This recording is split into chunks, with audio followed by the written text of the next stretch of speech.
ఉంది. మధ్య మధ్య పూలు అందమైన పూలు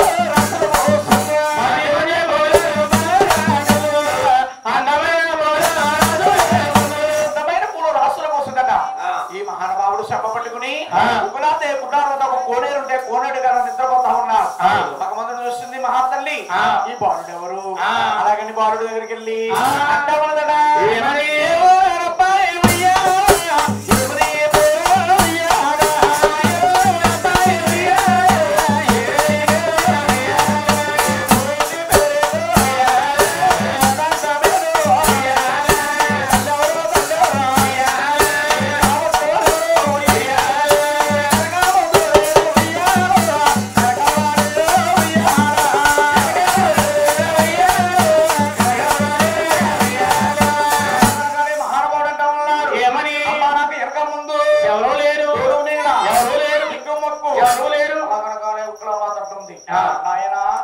పెంచుకుంటాను వస్తావా నాయన? అమ్మ నువ్వు పెంచుకుంటానని వస్తానన్నా. ఆనాడు మహాతల్లి భగవంతుడు చెప్ప చూసింది. చెప్పంతా రత్నవర్ణం అయిపోయింది. రత్నవర్గం చూసి పైన సంగి సీరి పట్టు మార్చి పట్టు కట్టి అంట ఉండదుట నా ఎంత లేదు కొడుకు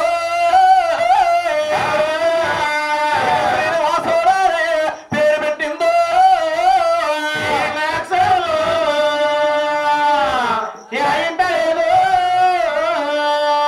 శ్రీనివాసురాని పేరు పెట్టిందా?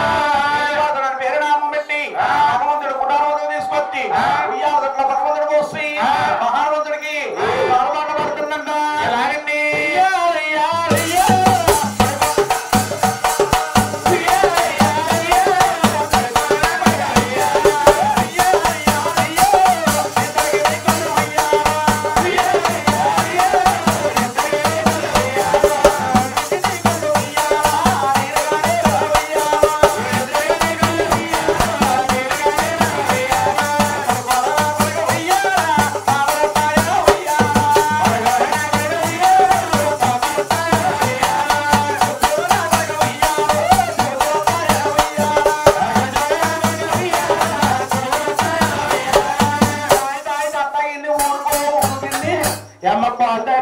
ఏం పోతావు పని కూర్చున్నారని గురుగారు ఇంకా ఓపెన్ అన్నాడు.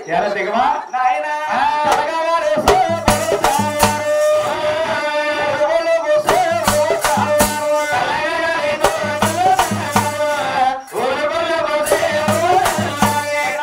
శ్రీనివాసరావు అంటున్నాడు. అమ్మా నేను ఉద్యానవనులకి రాజ్యాపరాజులతో అంటా ఉంది. ఉద్యానవనంలో రాజ్యాపరాజులు ఉంటారు బాబు. నువ్వు వెళ్ళలే బాబు? తల్లి అల్లే బాబు కాడపట్టి పెట్టాడు శ్రీనివాసరావు. ఇలా రత్యాన్ని ఇచ్చి ఇచ్చి ఉద్యానవనంలోకి వెళ్ళగలుగుతుంది. భగవంతుడు వెళ్తున్నాడా?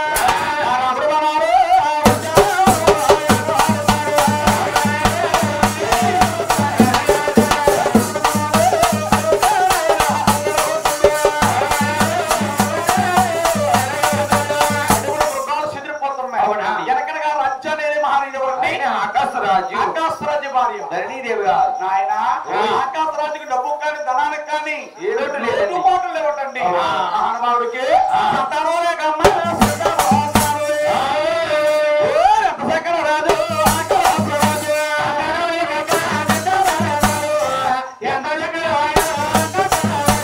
నాడు ఒకనాడు కాలమున ఆకాశరాజు గారికి 12 మంది పైలు కాపరటండి. నాగలతోని నిమ్మ తోటల్లోని ముగ్గులే తుడుతా ఉన్నారు. నాగల దగ్గర బంగారం పెట్టి ఆ పెట్టి బట్టలు కూడా చూస్తారు. ఈ సూర్యుడు ఉదయిస్తే ఎంత క్రాంతి వస్తుందో అంతే క్రాంతి వచ్చిందట. అందులో కళాపవృక్షం ఉంది. కళాపవృక్షంలో అందమైన ఆడపారం ఉంది. ఆ ఆడపారం తీసుకొచ్చి ఆకాశరాజు అన్ని దేవత అంటున్నారు. దేవి దేవి కళాబేంద్ర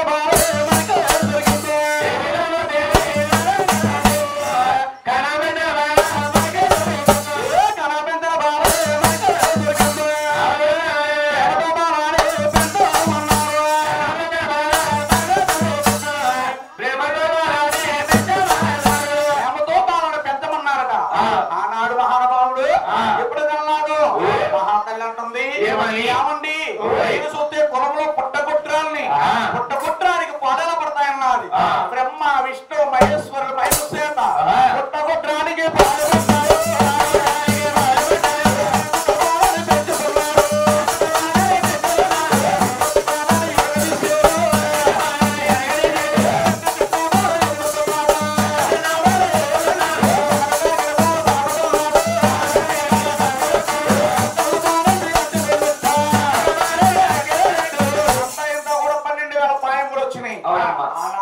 మహానుభావుడే తండ్రి గారు ఆకాశరాజు జన్మ నక్షత్రాలు చూసి జాతకాన్ని పద్మాదేవుని నామకరణం చేస్తారట. పద్మాదేవుని నామకరణం చేస్తే పద్మాదేవి అంటుంది నాన్నగారు నేను వచ్చాను మనకి అజ్జాపురాజులతో అలాగనగానే నచ్చాన్ని ఇచ్చి బాణం ఇచ్చి వచ్చాను మనకి ఎలాగెళ్తుందా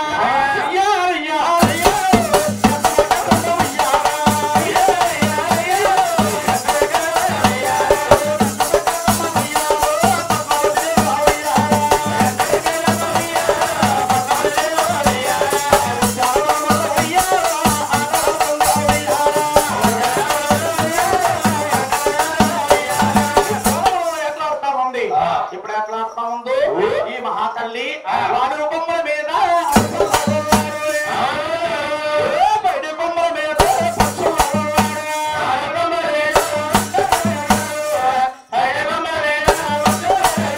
వాడి కొమ్మల మీద బయటి కొమ్మల మీద ఆకాశ మార్గాన్ని ఒక తెల్ల మార్గాన్ని చూసిందట. నారదుడి నుంచి బాణం విడిచిపెట్టింది ఎడం పక్కన జరిగింది. శ్రీనివాసరావు చూస్తాడు ఆ శివతనంతో మాట్లాడాలంటే మనం కొట్టాలి. అలాగే నారదుడి నుంచి శ్రీనివాసుడు బాణం విడిచిపెట్టాడు.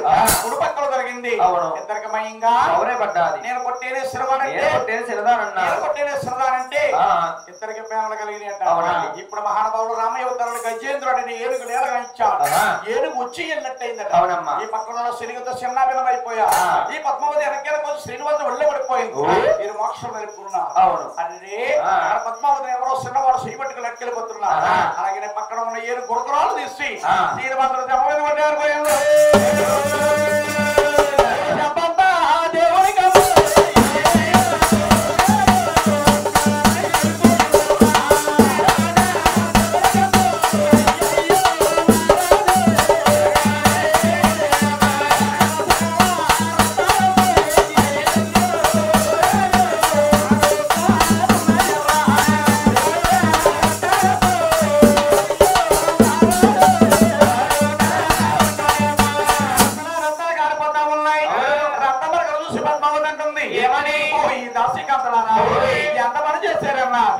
ఆనాడు శ్రీనివాసరావు అంటున్నాడు ఏమని ఈ పద్మావతి యారిని ఏమి అనబాకు. నేను రేపటివాడలో గోపాలకృష్ణుడిగా ఉన్నప్పుడు వాళ్ళ గుట్ల మీద బాగా భద్రపడి ఎలా తినేస్తా ఉండేవాడు. మహానుభాబా ఎలా ఏపీ తినేస్తున్నావి ఏనాటికైనా దెబ్బగా దెబ్బిస్తామన్నా ఆనాడు ఇచ్చిన వరమే జరిగింది. స్వామికి నాలుగు ఇది కలియుగం. స్వామి ఏ అవతారంలో ఏ ఏ పనులు చేయాలి అమలు జరుపుకుంటా వస్తున్నా. ఈ పద్మావతి శ్రీనివాసుని కళ్ళారు చూసి మనసారా ప్రేమించిందేమో. ఈ అమ్మాయి అంటుందనే ఏమని అవండో అవండో గారు మీరు చూద్దారండి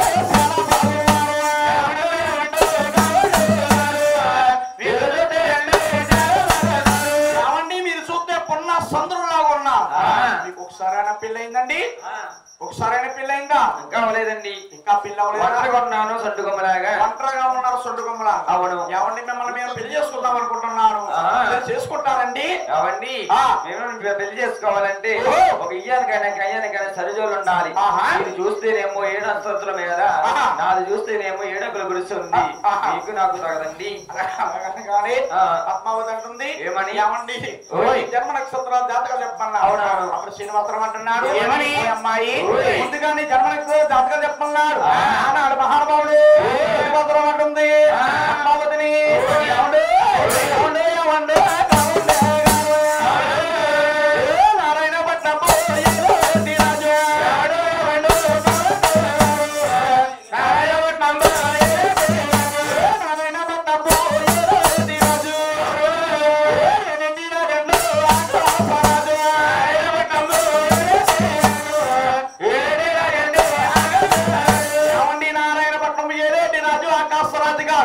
మా తండ్రి గారు మా తల్లి గారి పేరే ధరణీదేవి గారు. అలాగన్నదట నా పేరైతే పద్మావతి అన్నది. ఆనాడు శ్రీనివాసరావు అన్నాడు ఏమని అమ్మాయి శాస్త్రి పర్వతము శాస్త్రి పర్వతం నాది కాపురం వస్తున్నాము. నాకు తండ్రి లేదు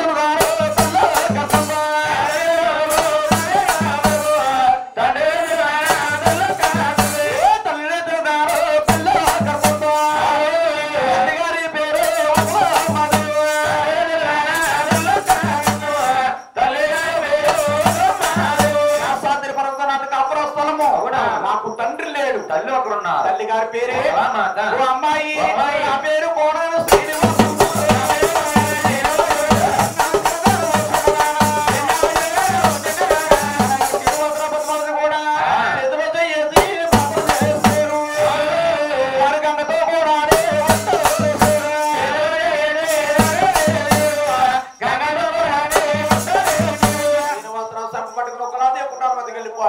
మహాతల్లి పద్మావతి రాసవాళ్ళకి వెళ్ళిపోయిందండి. రాసవాళ్ళకి వెళ్ళిన తర్వాత ఒక రోజు 2 రోజులు 3వ రోజు శ్రీనివాస ఉంది. శ్రీనివాసుడు చక్కగా ఒకలాగే కుటానికి వెళ్ళాడు. కొడుకును చూసిన తల్లంటుంది కుమారా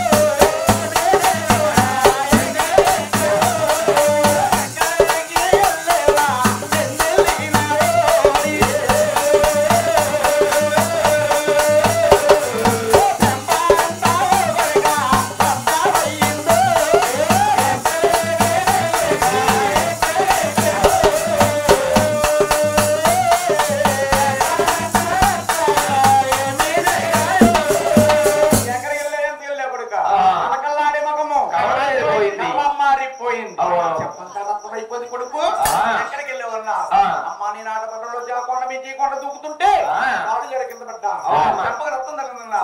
అప్పుడు శ్రీనివాసరావు అంటుంది బాబు అగలన్నా మాట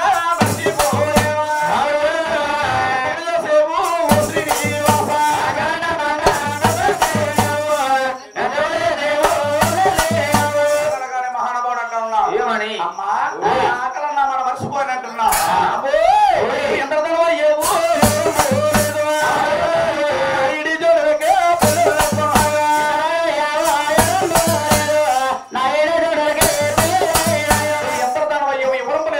నా ఈడి జోడులకు పెళ్లి అయిపోతున్నాయి. నా పిల్లన్న మాటే మర్చిపోయావమ్మా. ఎవరన్నా అమ్మాయిని ప్రేమించేవేంట్రా? ప్రేమించానమ్మా. ఎవరు బాబు? ఆకాశరాజు కూతుర్ని పద్మాదేవి ప్రేమించానమ్మా. వారు చూస్తే ఉన్నంత మంత్రులు, అవును. మనం చూస్తే లేనంటి వారు. వారు చూస్తే ఏడంతస్తులు మేర, మనకు చూస్తే ఏడాకులు గుడుసు. వారికి మనకి పొత్తులు కుదురుతాయా కొడుక? అమ్మా చేస్తా అమ్మది అమ్మా, లేస్తే బ్రహ్మచారి ఉండిపోతాను తల్లి. అమ్మా సన్నాసీన దానే ఆ పిల్లన్నాయ మాట పిల్లన్న మాట తోసగా ఒకలాదే కుక్కమంతుడు కొలబడుకుంది. శ్రీనివాసరావు కుక్కమంతుడు కొలబడుతున్నాడు. ఈ కథ ఇద్దరు తాగిపోయినా ఉంది. అలాగనే బ్రహ్మకుమారుడు నరదమ్ముడు వారు శ్రీలోక సంచారం తిరుగుతా ఒకలాదే కుటానికి వచ్చాడు. శ్రీనివాస అయ్యా ఇక్కడ పక్కా పల్లంగు దూరాన్ని సత్యనారాయణపురం ఉంది. సత్యనారాయణపురంలో కుబేరుడు అనే సావుకారు ఉన్నాడు. ఆ యొక్క కుబేరుడు అనే సావుకారు దగ్గరికి వెళ్ళాడైతే నీకు కావాల్సిన ధనం అప్పుగా ఇస్తానన్నాడు. ఆనాడు శ్రీనివాసరావు కుబేరుడి దగ్గరికి వెళ్ళి 1,45 లక్షల రూపాయలు అప్పుగా తీసుకున్నాడు. బాబు నీకు ధనం ఇవ్వడానికి అభ్యంతరం లేదు, కానీ తిరిగి నా బాకీ ఎలా చెల్లించగలవయ్యా? నేను యువతానం సాధించి పేరుదేవి గర్భ 6 తర్వాత 7వ పుడతాను. నా పేరు వెంకటేశ్వర స్వామిని నామకరణం చేస్తాను. నా కొండకి కొంతమంది బస్సులు వస్తారు. వాళ్ళు ఎలా పెద్ద తెలుసా? పక్కల్లో పిల్లల్ని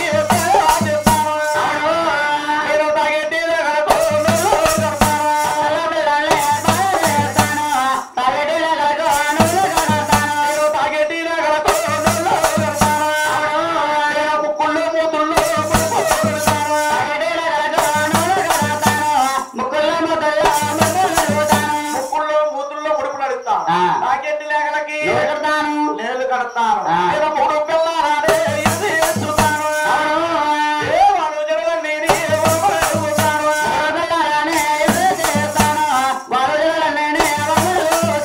ఆపదొస్తే కానీ భగవంతుడు జ్ఞాపకం రాడట. అవునండి. ఉప్పు తగిలితే కానీ తెలియదండి. ఈనాడు మన వెంకటేశ్వర స్వామి గారు ముఖ్యరండి. బాబు వెంకటేశ్వర స్వామి నా కుటుంబం సల్లగుంటే, నా కోడళ్ళు, నా కొడుకులు, నా కూతురు, మనవులు అందరూ సుఖంగా ఉంటే నీ కొండకొచ్చి గొప్పను ఇచ్చి ఇంటికొచ్చి గొప్ప నాకు పందిరేసి కోల సంబరం చెప్పించుకుంటామన్నా. ఆనాడు ఆనాడు చెప్పిన వరం ప్రకారమే ఈనాడు చెల్లిస్తున్నారు. ఎదురింట్లో అప్పన్నా ఉండొచ్చు కానీ మొక్కు ఉండకూడదండి. ఎక్కన మొక్కు ఉండకూడదు. ఆయన అడిగడి పోతుంటారు నిలిమిదో పిడిలో నీకు చూస్తారు.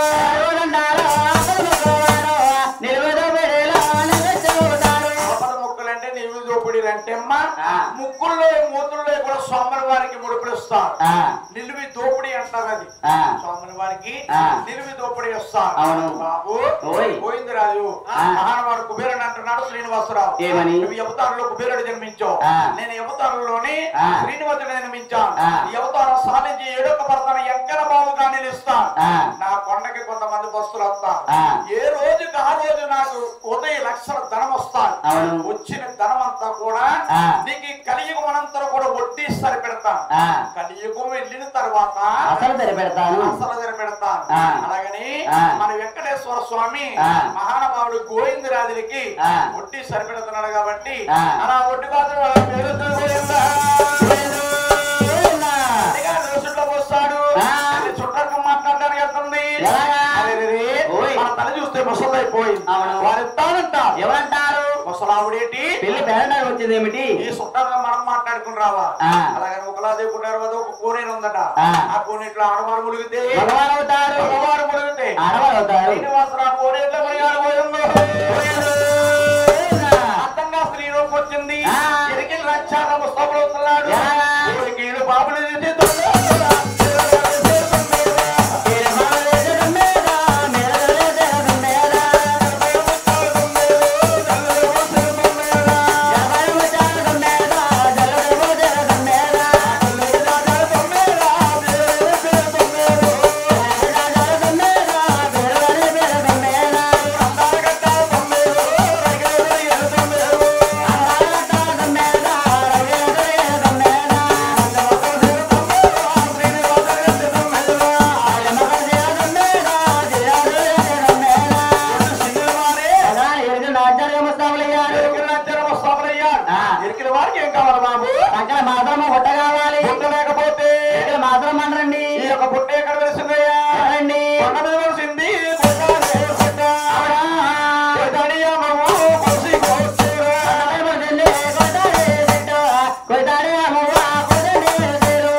దేవతలు వచ్చి స్వాముల వారి పుట్టగా వేస్తున్నారు.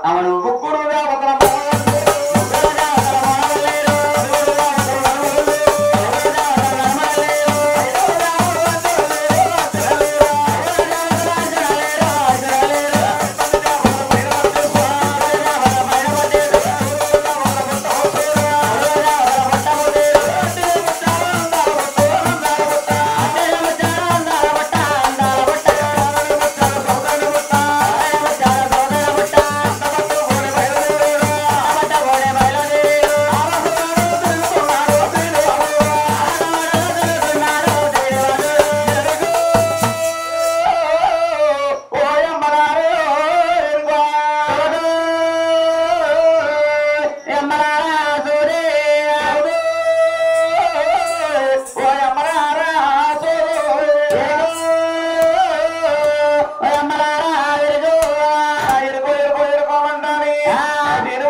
పిల్లవాడు